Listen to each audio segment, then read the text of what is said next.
Assalamualaikum warahmatullahi wabarakatuh.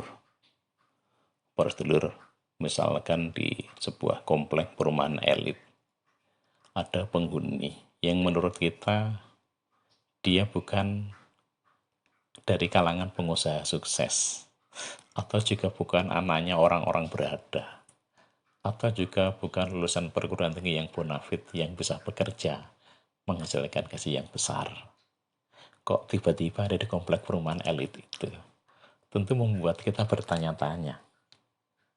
Kejadian yang serupa pun nanti terjadi di hari kiamat.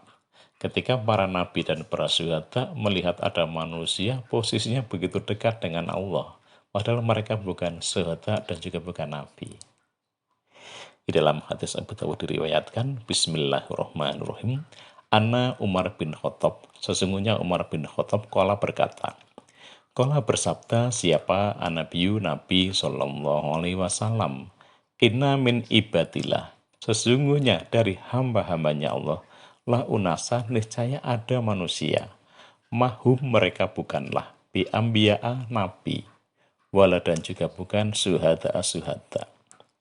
Yang bituhum iri pada mereka siapa al-ambiya'u nabi, wa suhada'u dan suhada, yaumal kiamati di hari kiamat. Bimakanihim sebab posisi mereka minallah terhadap Allah Ta'ala. Nanti dari kiamat ada manusia yang mempunyai posisi begitu dekat dengan Allah, membuat para syuhada dan para nabi kaget iri. Bukan kalangan nabi, bukan kalangan syuhada, kok tiba-tiba posisinya begitu dekat dengan Allah.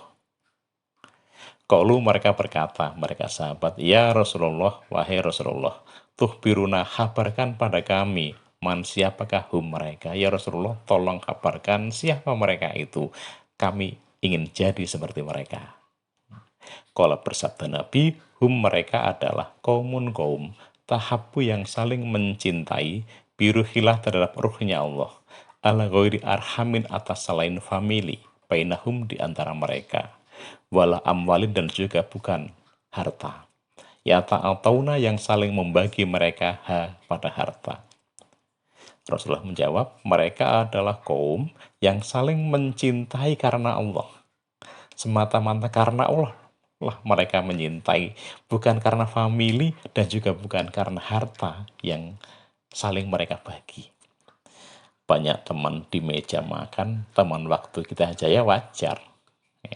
Sesama famili mencintai wajar. Di situ ada harta yang bisa saling dibagi, akhirnya orang rukun wajar. Ini bukan karena famili, bukan karena harta, mereka bisa saling mencintai, bisa rukun.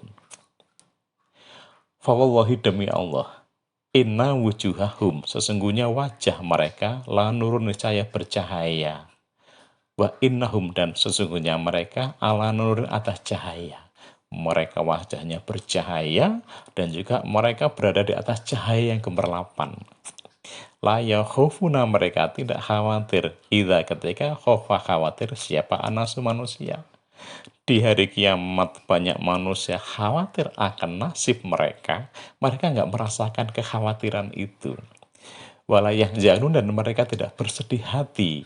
Idza ketika khazina bersedih hati siapa anasu manusia.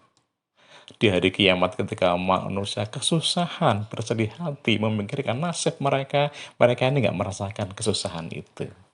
Wa qara'a dan Nabi membaca hadil ayat, ini ayat. Lalu Nabi membaca ayat di surat Yunus, Ala inna auliya Allahi la khafun alaihim.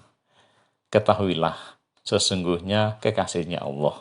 Mereka nggak merasakan kekhawatiran alaihim atas mereka, walahum dan tidaklah mereka yang zanuna bersedih hati. Rasulullah membaca ayat ini, kekasihnya Allah, yaitu orang yang saling mencintai bukan karena famili, mencintai bukan karena harta. Mereka nanti di hari kiamat tidak merasakan kekhawatiran, ketakutan, sedih hati.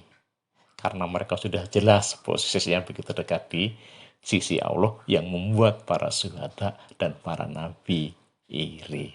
Jadi, sedulur, pahalanya hidup rukun itu luar biasa, membuat para nabi dan para syuhada iri. Lah nggih enak toh? Nggih napa nggih? Muga-muga Allah paring manfaat dan barokah